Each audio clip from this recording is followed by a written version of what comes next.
Hey Russ, How you doing, Dan? I'm doing okay, and you? I'm fine. At least I'm not recovering from any surgery, but yeah. And I see you have a nice golf shirt on there. Oh, yeah, the Bengal Slices shirt. Yeah, Wow, nepotism reigns. yeah. It just arrived last week. Um, I really like it because I think the logo is really classy, Yeah. and it hasn't changed from the 1970s. Will these be for sale? We could make them for sale, so we'll think about that. Okay. Well, let me know if it does happen. Okay. Okay. Yep. So Russ, today's topic is going to be on casings, toppings, and aromatics, and I'm sure it goes in that order if I'm not mistaken. So, firstly, having raw tobacco, does that exist? Like, does anybody smoke raw tobacco? If they do, they're probably buying it from one of a couple of outfits that sells raw tobacco. There aren't many places you can buy it because typically the only place you can get raw tobacco is directly from a farmer or a broker, but brokers don't want to sell you a pound. They want to Right. sell you 25,000 pounds. Now, Um, is there a there, reason why raw tobacco is yucky or not yucky? I don't know. um, it it definitely has flavor elements that are kind of off-putting. Now, some tobaccos don't have that. Orientals don't need a casing. Tobaccos that have been heavily processed, like Latakia, Dark Fired Kentucky, and Perique, don't need a casing because they have a lot of natural flavor that basically takes the place of the casing.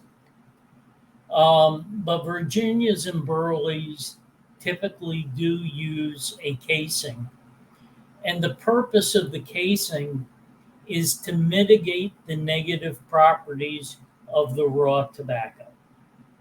So if burley tends to be a bit sour or bitter, then you add a sugar of some sort to the tobacco to balance that out.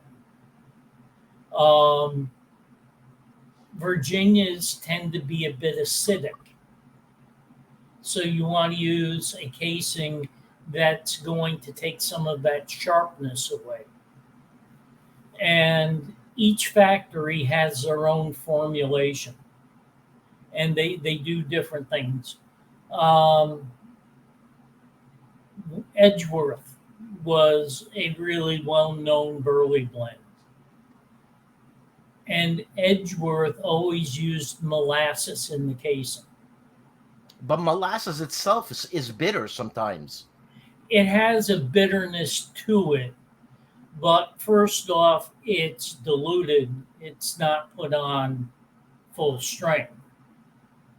And the casing may have other things added to it, like invert sugar or something like that. So that it casing's not necessarily a one note thing. Right. It could be a combination. And one of my pet peeves, it's like when I'm watching a news show and the newscaster says nuclear.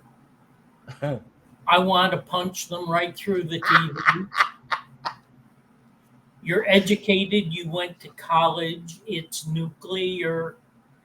It's a Okay, George Bush Jr. What can I tell you? yes, yes. And casings, you'll see a lot of people write in a review too heavily cased. How the hell would you know that? The casing is not prominent enough for you to taste the casing. So Okay, okay, that's good to know. what they're typically doing is they're blaming the casing when they should be blaming the top dressing. If you have a signature flavor like cherry or chocolate or vanilla or sauerkraut, um, those flavors have to go in the top dressing. Now you can't case enough for it to be a cherry flavor. No. You technically could, but there's a problem because with casings are done at the very beginning of processing. So they either spray the leaf or dredge the leaf in a casing, meaning that that tobacco is very wet. Right. So it has to go on a conveyor through a drying chamber to bring it back down to smoking temperature. Gotcha. So if you use a really heavy casing, It'll never dry out. if it does dry out, it's going to be sticky to the touch. And that means that you're going to overpack the pipe really easily. All you have to do is tamp a little too hard and it's compressed and you can't get a draw. So casings are at the beginning. They're generally water based and then they have to be dried down. The reason that top dressings are done at the end is that they're typically alcohol based. So the flavoring is mixed in with this alcohol base, and sometimes they include a humectant with it. So there will be some propylene glycol or maybe something like sorbitol in that mix. And they spray the tobacco with it and tumble it. And then it takes about 24 hours to 48 hours for the alcohol to flash off, to evaporate. And when that happens, it leaves the flavoring behind, and the tobacco is now back to its proper moisture content. So when you're making a non-aromatic, you still probably have to deal with casings. So if you're making a Virginia Perique blend, you're going to want to case the Virginia. And then you mix it with the Perique. But you don't put on a top dressing.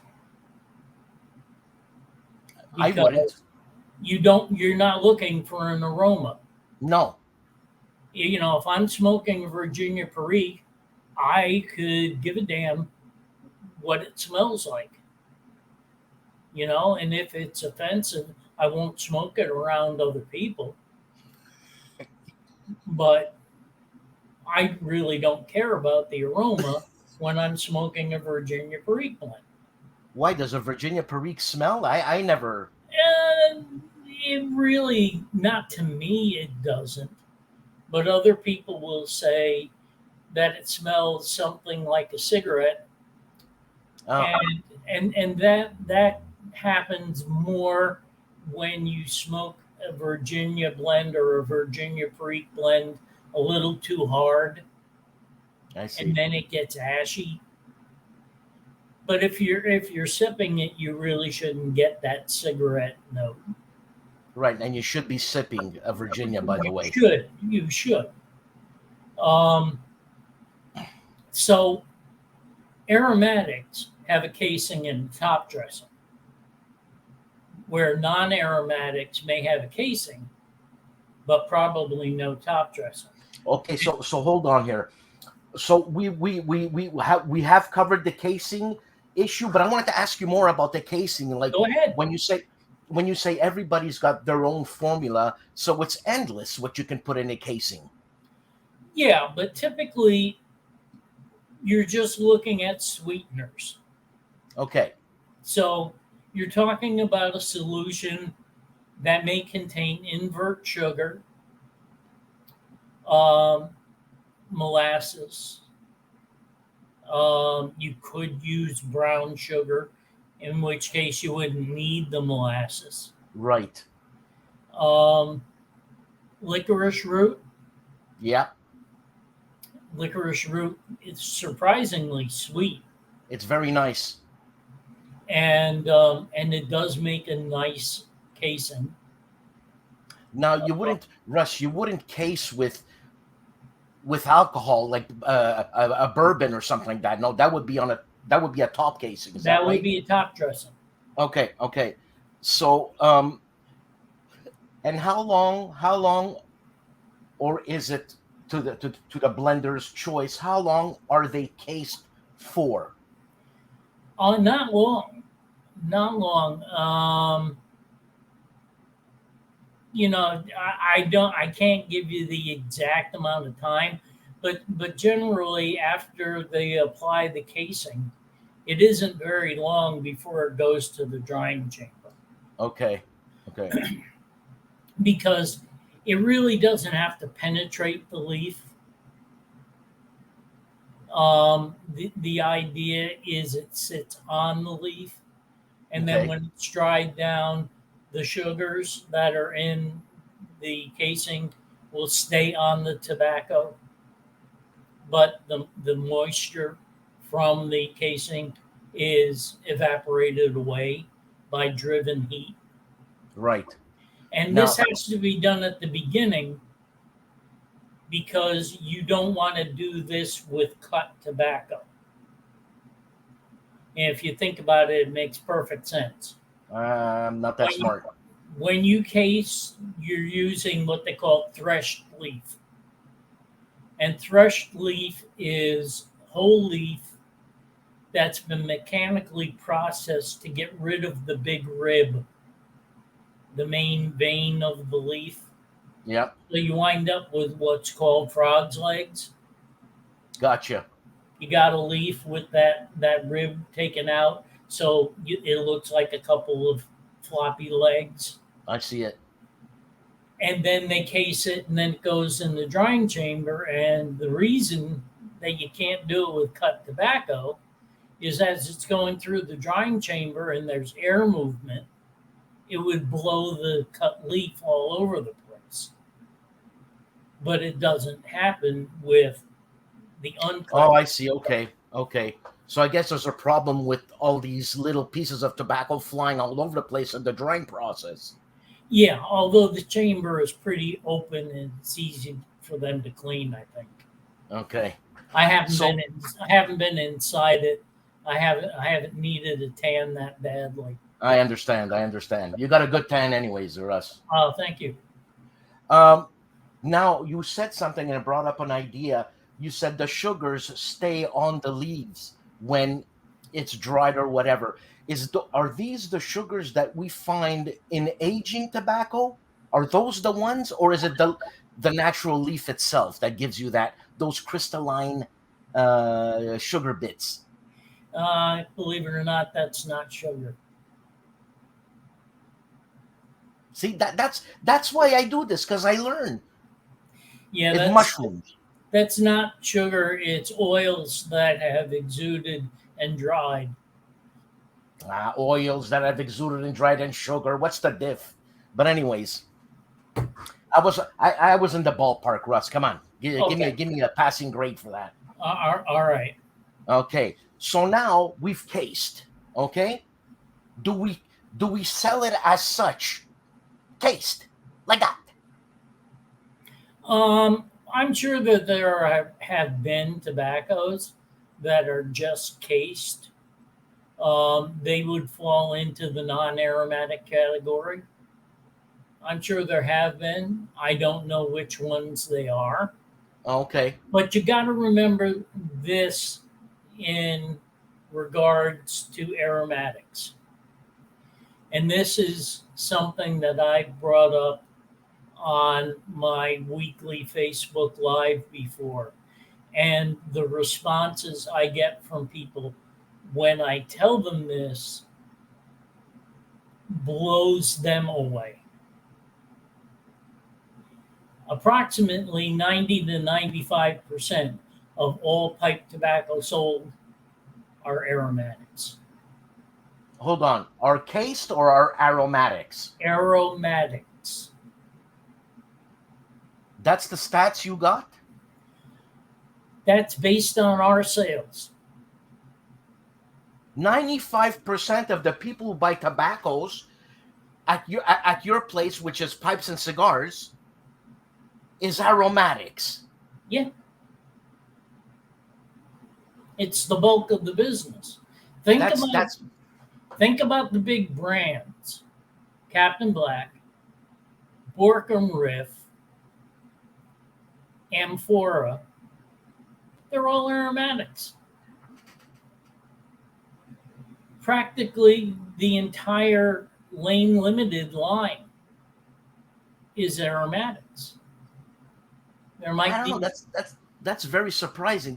That's almost disappointing. no, because you have to. There are two categories of pipe smokers: the people who tune in to watch you or watch me on Thursdays on Facebook are hobbyist pipe smokers. They collect pipes. They love the different shapes. They love different brands. They have a collection of at least a dozen pipes or more. Typically, they have a half dozen or more different blends open at any given time. Jesus Christ, you're talking about me. Yeah, you and most of the people who tune in to watch something like this are hobbyists. They're in this because they're interested in it. They want to know about tobaccos and how they're put together. They want to know about blends. They want to hear about how a factory makes a pipe. They're interested in this. But the vast majority of pipe smokers are not hobbyists, they're habitual. And the habitual pipe smokers have 3 or 4 pipes. They smoke them till they kill them, and they smoke 1 or 2 tobaccos all the time. God, I feel bad for them. But for them, it's part of their daily routine. It's not it's not anything that they take a lot of interest in, other than I want to go out and smoke a pipe. So they grab their half and half, Sir Walter Raleigh, whatever, Captain Black. They go outside and sit on the deck, load up a corn cob, puff away for 40 minutes. Yeah, but when they're puffing away, aren't they tasting the tobacco and, you know, Now, most of the time, they're either kicking back and not thinking about much of anything, just relaxing, or which is which is good in itself. yes, or they may be doing something else while they're smoking.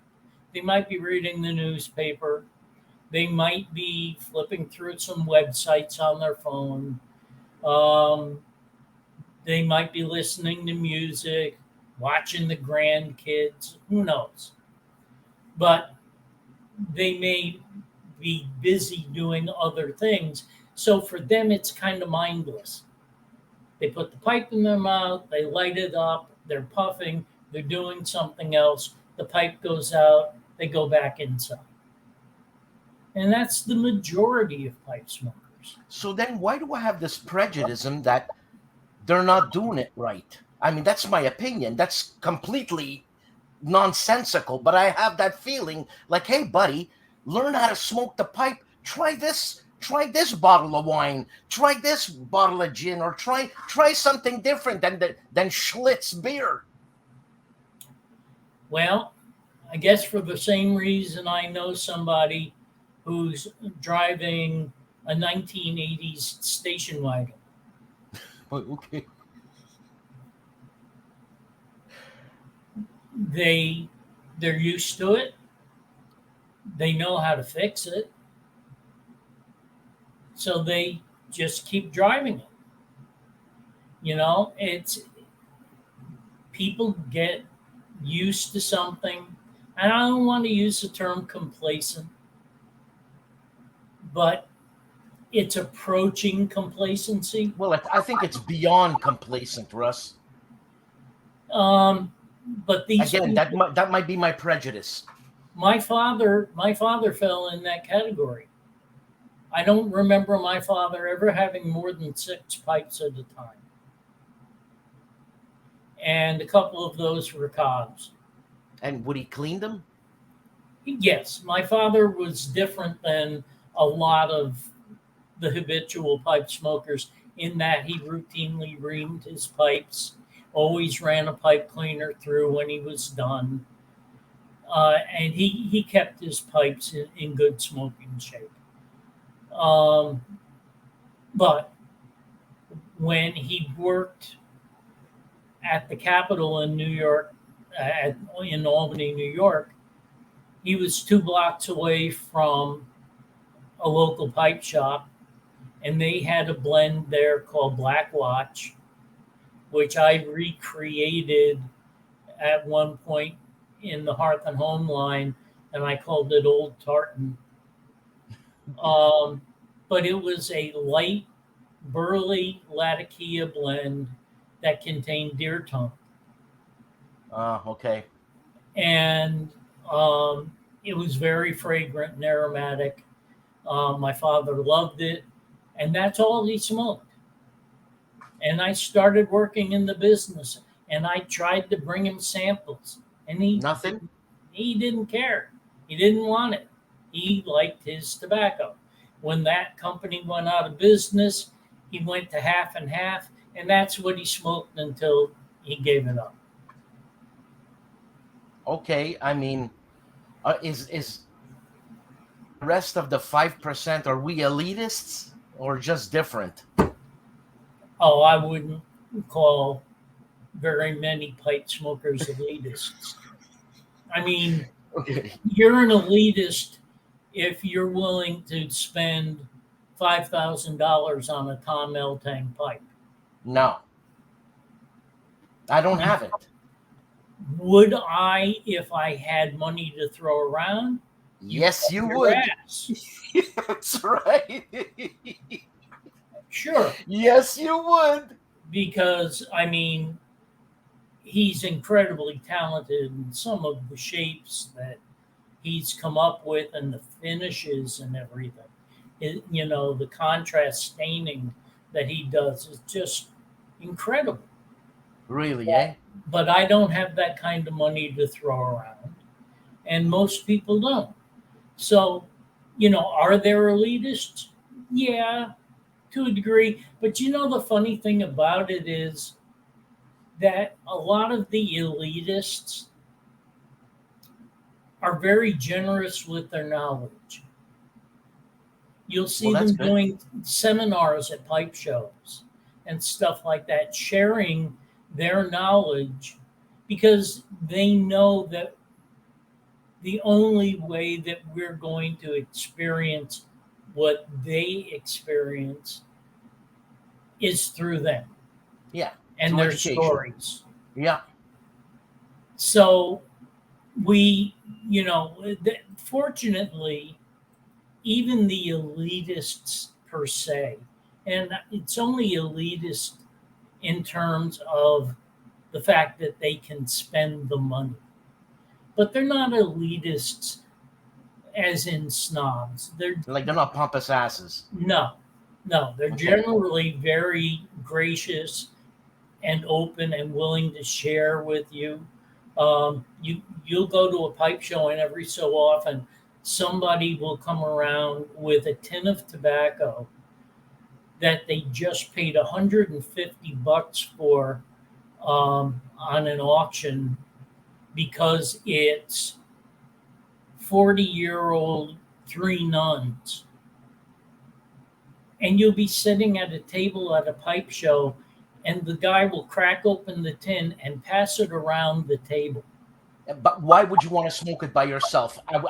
You know what I mean? Let's enjoy it. Yep, I understand.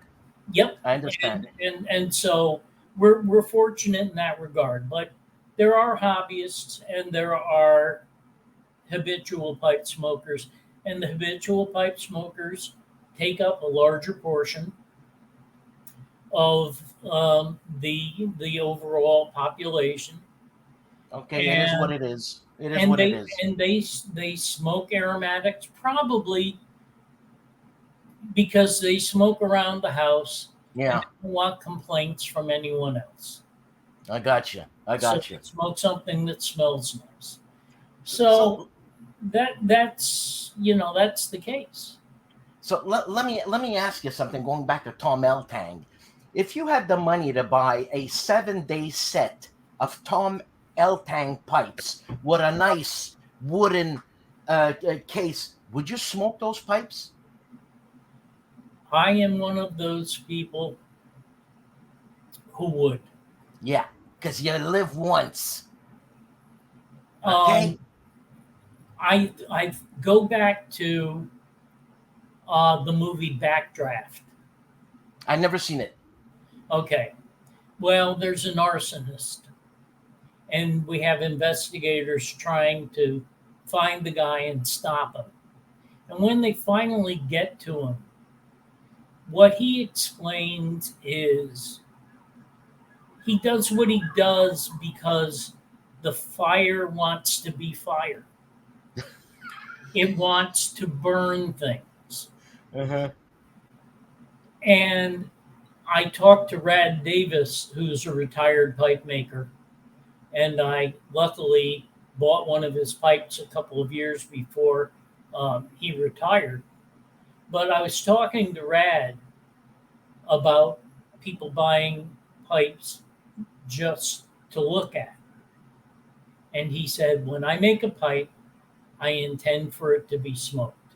Mm, But once it's in the hands of my customer, they can do whatever they want. I know. But his intention is for it to be smoked. Like what? Otherwise, Why? why spend the time on the engineering No, to I make understand. And the thing is that what are you like? What are you waiting for to die so your children can sell it? Uh, I don't get it. I mean, enjoy your Dunhill that you paid there's this. one good reason for not smoking. There are some people who collect pipes who don't smoke. Oh, I see. Okay, okay, They buy them as pieces of art. okay. I see that. I see that. Yep, Okay. Sorry, Russ. I pulled an ADD there. I went off track. that's all right. Now, let's go back. Let's go next step. Toppings. Yep. Now, is topping a personal house thing? There are a number of manufacturers who make top dressings for the industry, and they'll make, you know, cherry and all the different flavorings. There's probably at least a dozen vanillas on the market for use in pipe tobacco from different companies. Right. Most houses, when they develop a top dressing, don't use the flavoring as it comes from the factory. Most of the time, they will combine flavors to come up with something new. Okay. And then they also have to put together the base um, that they use. There's always got to be something referred to as a carrier. Okay. So the carrier's job is to take the flavoring and get it into the leaf. Is that like an emulsifier in food? I guess that's a fair comparison to make. Okay, okay, okay. An emulsifier suspends things, Right, um, where in this case, it's like if you wanted to make a chocolate flavored paper towel, you could take chocolate syrup and some water and soak the paper towel and then let it dry. And now you right, have a chocolate flavored paper towel right. So I guess your water is your base. in that case. In the case of top dressings, it's typically alcohol because you need something that's going to evaporate without heat. Okay, So you heat it when you case it, but you don't want to heat it again. And that's right. why the top dressings are alcohol based, so that So you your don't have top to dry dressing, them out. your top dressing is added just before canning. Is that right? Well, it takes a couple of days after top dressings are applied. Yeah, Before, to let the alcohol evaporate, as you said before. yeah, and then the tobacco is normally back down to the 17 to 22% humidity level, and that's ideal for smoking. And then the tobacco can be bagged up in 1 or 5 pound bags if it's bulk, or it might go into tins or it might go into cans. Now, let me ask you this: different tobacco houses that use topping, and I mean, I don't want to name any tobaccos, Russ. I'm not there to do that. But some toppings leave leave the smell of the tobacco after a certain time. Is that a mistake on their part? No, no. Um, the reason they do it is because they're trying to create a tobacco that's so aromatic that people will fall in love with the aroma. And if that means they have to use a lot of flavoring, so be it. Now, you and I, as hobbyist pipe smokers, we don't want to put something in our pipe that's going to ghost it unless we've identified it and decide we're going to dedicate a pipe to it. Right. For example, if you're a Latakia smoker and you decide you're going to smoke something like Bengal slices, You're not going to which smoke a has Virginia. Yeah. which has an aromatic top dressing, you may not want to smoke 965 in that pipe right afterwards because some of the top dressing is going to linger in the pipe. So, most of us, if we're going to smoke something that can ghost the pipe, and Bengal slices will, it's not bad. You could smoke another tobacco 2 or 3 times in that pipe and the ghost will be gone. But Right. but some people will just say, well, rather than screwing around with it, I'll just use this pipe when I want to smoke Bengal slices. I got you. Now, my question actually was in the tin note. Yeah. If I leave that tin note open, if I leave that tin open enough, or in a can open, I would say after 6 months, I don't get the top note anymore as I did when I opened the tin. It's almost completely gone, No, I mean the flavor will fade with exposure to air. even if it's an aromatic. Yeah, Okay, it's not like these flavorings are they're not as intense as blue cheese. Right. I mean, blue cheese is very intense, Love it. and it's already moldy, so you can eat it 8 months later. What the hell difference does it make? I, Um, I wouldn't suggest that, but anyways. yeah, but but it's not, those flavorings are not that intense. That with exposure to air, they won't fade Right. because they will. Now, going to aromatics. When is this? Is an aromatic a top dressing of sorts? Well, it's very difficult to do an aromatic without a top dressing. There are some things you can do instead of a top dressing. I mentioned deer tongue before, Right. which is an herb. Right. That's not a top dressing, but it will affect the aroma.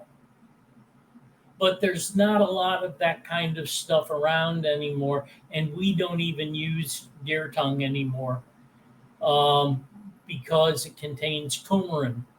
Oh yeah, that wonderful product that kills you. Well, coumarin's a blood thinner. Right.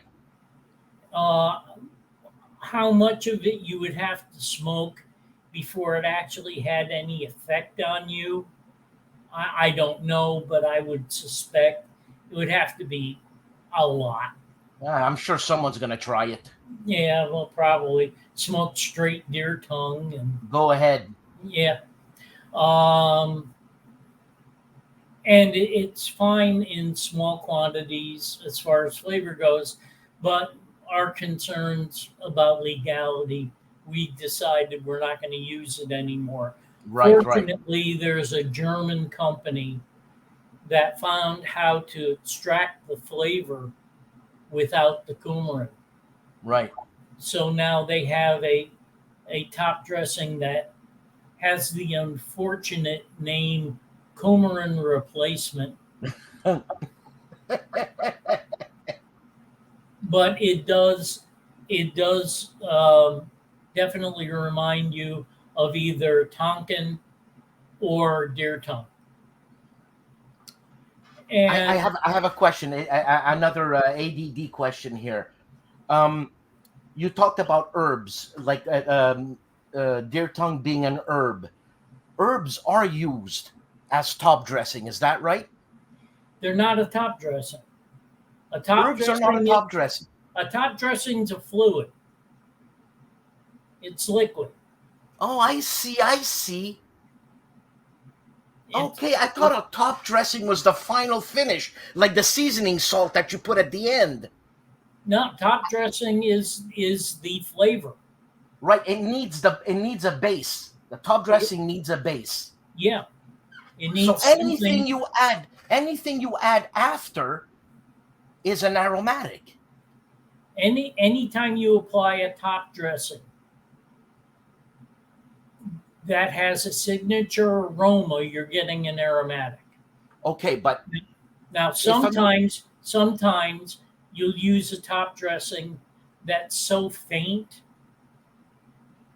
that it's only barely noticeable in the aroma and probably not at all in the flavor. yeah, okay. So that would be like a semi aromatic, not a true aromatic. Okay. So now adding herbs and all that, now you're creating it's a full force aromatic. Is that right? It's an aromatic for sure, but it doesn't use a top dressing. Also, then there would be just a casing and the herb. And the herbs added at some point. Now, Okay, they may also add a top dressing. right. To each house its own. But I want to ask you something concerning a certain tobacco, the Savinelli Doublone d'Oro. Yeah. I taste cloves and a little bit of nutmeg in there. Did they add that? Um, It's quite possible, Ah, okay, especially okay, considering that that's made in one of the European factories. okay. I believe that might be McBaron that makes it for them. No, And okay. they use herbs and spices more I knew it. I knew it. in Europe than they do in the US, but it's probably not using the herbs directly. It's using a top dressing. Okay, okay, So gotcha. they'll do an extract of nutmeg or an extract of cloves, Right, and they turn it into a top dressing. right. Gotcha, gotcha. Okay, okay, okay. So going back to aromatics. Now is aromatics. Let's say you want to buy my God, a heavily cherried aromatic, like almost gloopy like. Hmm. Is that a process in itself, like a longer process, and and why is it gloopy? I hate it. Um, that can be a combination of things. It could just be a very intense top dressing. No, it won't take any longer. It's just that the top dressing's more concentrated. Um, but also, it could be that they use a heavily sugared casing to Okay, look begin at with, that. Huh? and then when it combines with the top dressing, you It- get that goopy kind of consistency. Now, are for my last question, Russ, are aromatics more carcinogenic?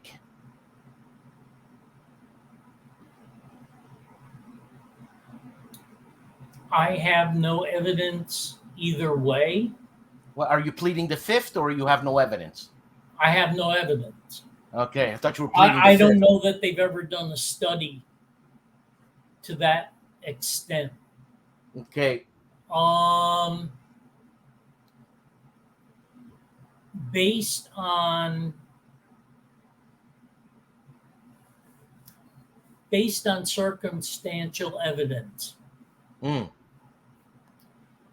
I would probably be more concerned about the sugars from the casing than I would what goes into the top dressing. really? Well, burning sugars are an issue I never knew that. because they go from sugar to caramel to Yeah. basically carbon very easily. So I would think that maybe the carbon that's produced Would be the issue. might be an issue. Just like they warn you off eating a lot of grilled meat. Yeah, yeah. So I would think that the sugars would be more of an issue. But once again, to the best of my knowledge, nobody's ever done a study Right. on casings and top dressings and how they affect whether a tobacco is less or more carcinogenic or not. Wow. I don't know if I should be concerned. I don't think so, for the simple reason that I cite fairly often. I mean, we're not, the majority of us, the hobbyist pipe smokers, generally don't inhale. No. So all we're getting is whatever we might get through our nose Mm, from the smoke in the area that we're in. right. Or If you smoke, retrohaling, and or if you, retrohaling. yeah, well, retrohaling's different though. You're not Okay. bringing it into your lungs, you're bringing it into your Right, right, sinuses. right. Um, but And if you smoke outdoors, for the most part,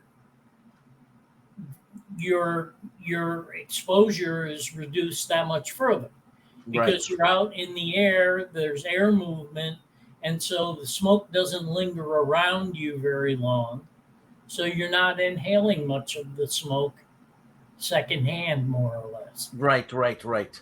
So, um, but I go back to the original U.S. Surgeon General's report from 1964.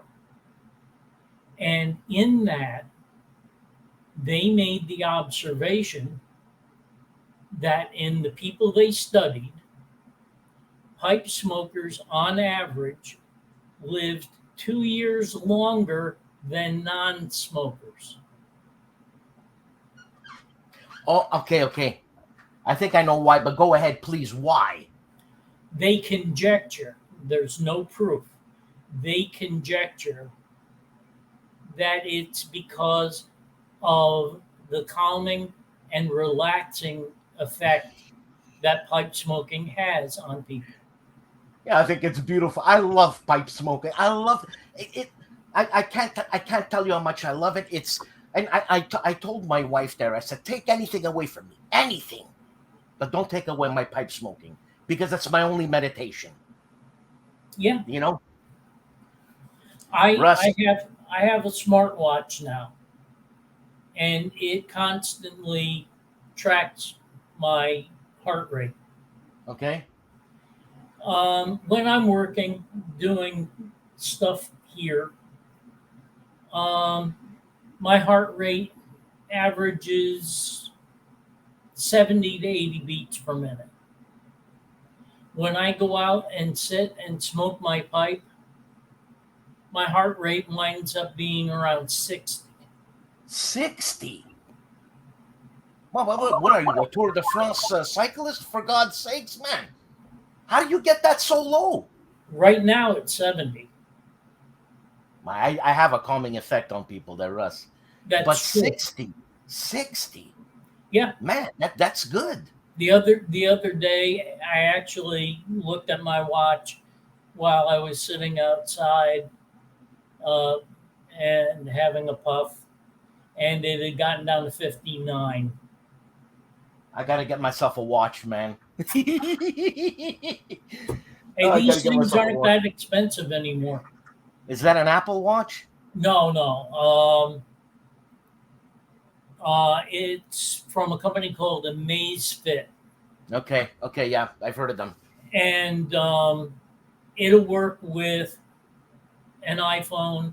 It also works with Android, Okay, okay, and I have an Android, and this thing has my heartbeat. It'll also tell me my O2 sat, okay.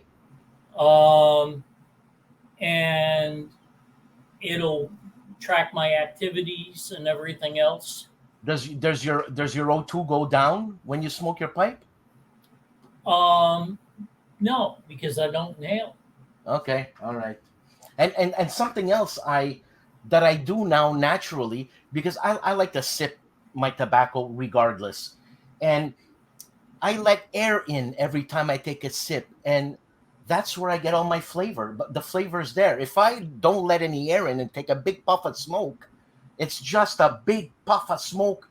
It's but letting the air like pursing my lips a bit and letting the air in, I get all the flavors and everything.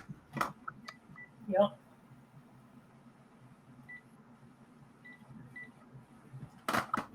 Sorry about that. that's right. So So yeah, that's what I do rather than allowing air to come in as I sip, I'll take my puff, and then after I do, I open my mouth and let air come in to mingle with the smoke. okay. So Same idea, just I different guess diffusion. And have you ever tried breath smoking? what's breath smoking? You hold the pipe in your mouth Yeah. and you just breathe in and out your nose, and the Yes. natural the natural vacuum that's Oh, created as you breathe will draw smoke into your mouth. I'm not puffing at all there. I'm just breathing in No, and out of my nose. yep, and and your mouth will gradually fill with smoke just from that back pressure. And you get different palettes of flavor. It's just like sipping very slowly. I'm gonna have to try it. No, I have not tried that. It's really interesting. I can't do it all the time because basically I'm not that disciplined. Yeah, I understand. But it's neat to do a few times while you're smoking a bowl. Well, I mean, after this, right now, by the time this is editing, I'm gonna go have myself a bowl, and I'm gonna actually try it. Give it a shot. Russ, thanks for your time again. I know your time is precious. I really appreciate it. I learn all the time. I'm learning. I'm learning. I'm learning, and um, I don't even have any questions written out. It just happens, which is a beautiful thing. Be quite frank, um, that's the way I prefer to do things. Yeah. I'm at my most clumsy doing something like this when I'm scripted. When you're stripping. Scripted.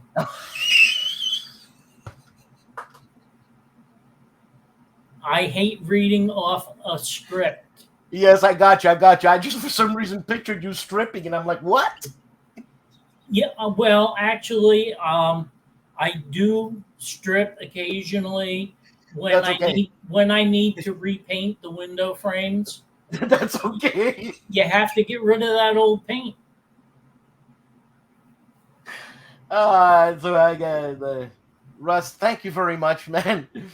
And I'll buzz you up, and I'll get another subject happening. Okay, sounds Thanks, great. Russ. Not at all.